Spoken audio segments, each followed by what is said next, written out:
استقلالiyت جمهوری تاجیکستان را سال روان 18 سال پر می شود که ساکنان کشور امروزها شهد استقلال را چشیده در زیر قرارهای عادلانه سرور دولت برای آباد کردن دیار خود سهم می‌گذارند. خصوصا کشاورزان به استقبال جشن مذکور با محصولات تر و تازه خود آماده‌اند. با مقصد استفاده پرثمر و عاقلانه ذخیره‌های زمین و آب، افزون نمودن استحصال محصولات کشاورزی، فرمان پرزیدنت جمهوری از 25 ایون سال 1996 تحت رقم 522 درباره اصلاحات تشکیلات و کارخانه‌های کشاورزی قبول شده بود که امروز در اساس قرار مذکور زمین به دست صاحبش یعنی دهقان رسید.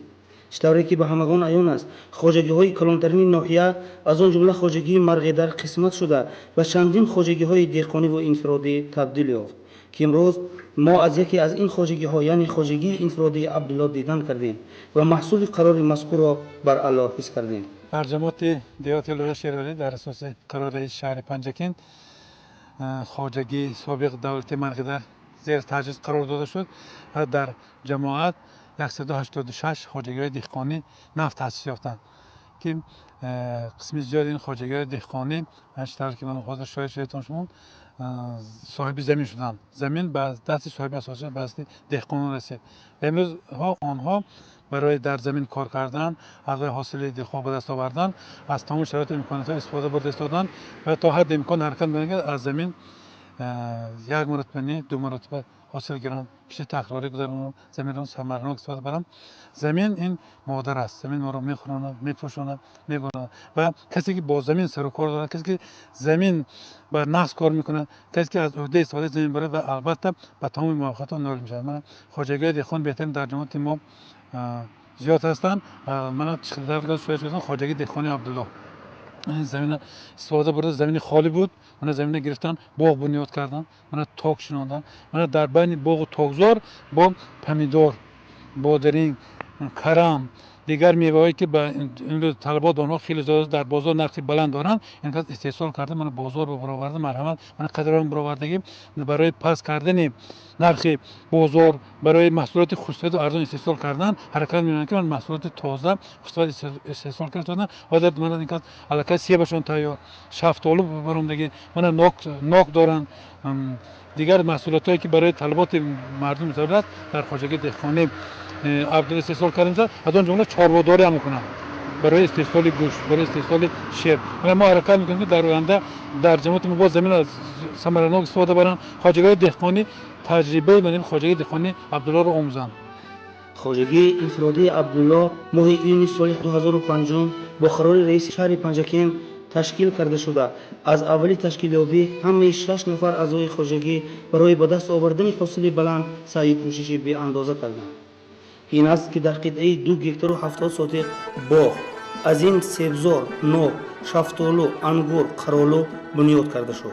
سال 2005 که زمین ها رو تقسیم کردن ما هم سهم اویله ما 6 نفر 3 گکتار زمین با ما جدا کردن.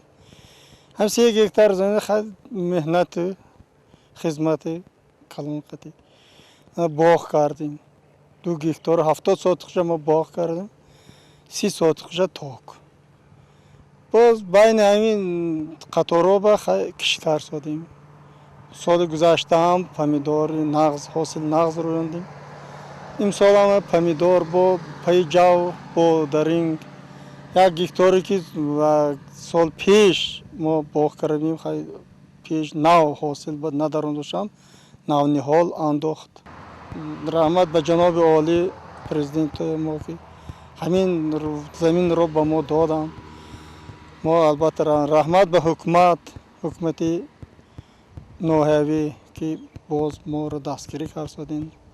خدمت کردن در کار البته برای زمین اگر که سیر کنید زمین فریب نمی کند.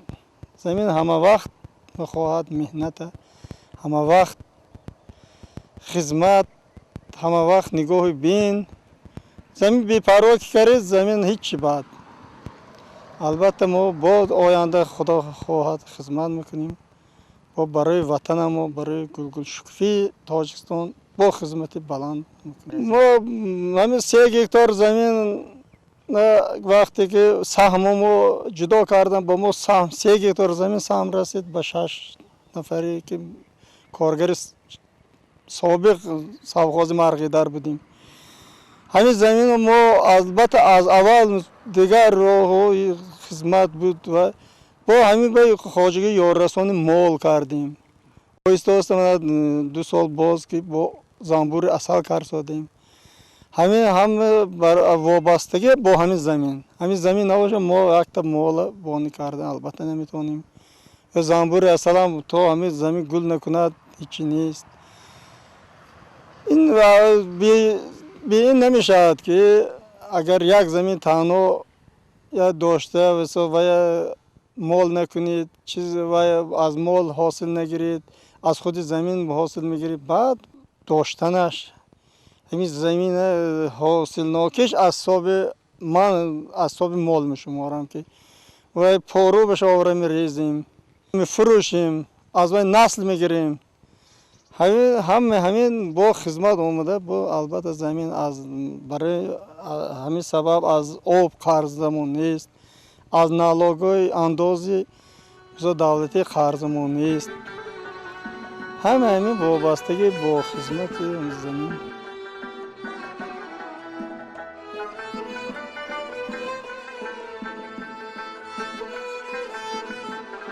عبدالله رحمانقلوف در هر نشست و حتی در سر دستورخوان فرزندانش را به حق گویی و راست قولی مهنت حلال دعوت می نماید. او پیشروی های خواجگی را تنها از زحمت صادقانه می داند. هنگام کار مشکلی ها و پیشروی ها همسر مونس و غمخوارش نرزیای محمود و که خود از عائله تربیت دیده می باشد همراهی می کند که سهم او برای تربیت فرزندان نهایت کلان است. اشتاری که قید کرده بودیم در مقیاس ناحیه خواجگی های دهقانی و انفرادی زیادی به قید گرفته شده است، لیکن نه همه خواجگی ها زمین را ثمرناک استفاده برده در یک سال 2 حاصل بلند به دست می آورند. شایان قید است که خواجگی انفرادی عبدالله این 2 حاصل را با صفت بلند به دست آورده از مهنت امسالشان قناعتمند هستند. این پیشروی های خواجگی در ناحیه نمونه عبرت است. این بود که رئیس شهر پنجکین عبدالنظر خسرو نصراللهویچ از خواجگی دیدن کرده بهای بلند گذاشت و از رفت کارهای داخلی خواجگی از نزدیک شنا شده مصلحت‌های مفید داد. این چنین همراه رئیس شهر رئیس ریاست اداره کشاورزی ناحیه عبیدالله عنایتوف شرکت ورزیده چنین ابراز عقیده نمود. بعد صاحب استقلال شدن جمهوری عزیزمون با دهقانان آزادی شد، یعنی با اینها امکانات فراهم آورده شد که دهقان صاحب زمین شود و در زمین مستقلانه برای استحصال کردن محصولات کشاورزی از روی خواهش خودش سهم گذاری کند. و امروز در ناحیه زیاده از 600 خواجگاه دهقانی عمل میکند و صرف خواجگاه دهقانی که پیش صف حاصل بلند میگرفتگی زمین را درست استفاده می روز از روز زیاد شده است. برای مثال خواجگاه دهقانی عبدالله که در جماعت لایق جایگاه شده است، از فعالیت این خواجگی دیدن کردیم. در یک خواجگی میدانی که دارای 3 هکتار زمین است، در آنجا همه نمود محصولات استحصال کرده شده است و محصولات استحصال کرده است که با صفت اعلی بود با ما نمایش نشان داد. اینچنین در آنجا عائله زنبور اصل هم پرورش کرده، از آن اصل فراوان هم گرفته است. برای همچنین در ناحیه ما امکانات های استحصال محصولات خیلی هم فراوان است. من باور دارم که خواجگاه دهقانی از این خیلی خواجگی دهقانی عبرت می آموزند، درس عبرت می آموزند. ما نظارت میکنیم و با سپارش به واسطه رئیس شهر محترم خسرو نصراللهویچ ما حاضر برای سال آینده و من بعد کارهایی میشده که تحریزی کرده استادیم. از 10 سپتامبر سرکار تا 20 سپتامبر ما به همه خواجگاه میرسانیم، با خواجگاه هم مصلحت میشویم و باور دارم که در اساس مصلحت های کردگی ما اون پتانسیل اقتصادی که در ناحیه ما هست و از زمین ما دهقانان استحصال کرده میتوانیم حاصل فراوان میکنیم و اون پتانسیلی که در پنجکه هست دهقانان ما با دل گرم برای پرناز نعمت کردن داستانخوان داخل ناحیه و بیرون از ناحیه تمام چاره‌ها را میاندیشند. خیلی که به همه معلوم است روزهای نزدیک 18 سالگی استقلالیت جمهوری عزیز ما را ما پیشواز میگیریم. بنابراین من از نام کشاورزان ناحیه و همه باشندگان شهر و ناحیه را با فرارسی 18 سالگی استقلال جمهوریان تبریک و مبارکباد می‌نمایم. آرزوی آن را دارم که دائما آسمان ما همیشه صاف باشد و دسترخوان مردم پرناز نعمت باشد. بار دیگر عید آمده شده مبارک شود. رئیس خواجگی را همه وقت در صحرا فرزندانش همراهی کرده کوشش دارند تا همه امکانات‌های موجوده و از هر یک وجب زمین استفاده برده حاصل دلخواه به دست آورند. من از سال 2005 این جانب ما در خواجگی دهقان عبدالله سهمدار هستیم. من با سرداری پدرم عبدالله که همین 3 هکتار رو سهم گرفتند، ما 7 نفر سهمگزار هستیم. یکی از آن سهمگزارا من هستم. من در اینجا 1 هکتار نهال شنودیم. از سال 2005 من در دست راست پمیدور بودرینگ من کار اگر که آدمی که کار میکردنی باشد در همین جا هم کار هست. ضرورت نیست که در راستی سفر کردم. در دوام 1 سال ما دو حاصل میگیریم. حاصل را در بازار برآورده با نرخ بازاری میفروشیم. از همین خواجگی دهقانی ما زندگی بسر میبریم. از تشکیل کردن خواجگی انفرادی سروری خواجگی دهقانی برای بلند برداشتن اقتصادیات خواجگی یاررسان از جمله حیوان کلان شاخدار به تعداد 6 سر، گوسفند 20 سر، اینچنین 80 عائله زنبوری اصل تشکیل کرد که امروز از خواجگی یاررسان نیز محصولات شیر، گوشت، پشم و اصل درآمد نموده برای بهبودی خواجگی صرف کرده می شود. ما بعد از که خواجگی دهقانی تشکیل کردیم با همه راه‌های زندگی برای بلند برداشتن و زنبور اصلام همچون اقدام پرزیدنت در نظر داشته. محترم پرزیدنت ما که در مسئله زنبور اصل بسیار اقدامات بلند کردن. ما هم زنبور پروری به دست گرفته. حاضر 80 عائله زیادتر زنبور داریم. با دستگیری فرزندان دادرزادم همین آروهای زنبورهای اصلی که ما داریم درآمد نغز میتیم. من این سال شکر خدا که بسیار حاصل نغز گرفتیم. باد و هوا نغز آمد. با نگاه بین نغز کردیم، حاصل نغز گرفتیم. همین 1.5 تن اصل گرفتیم.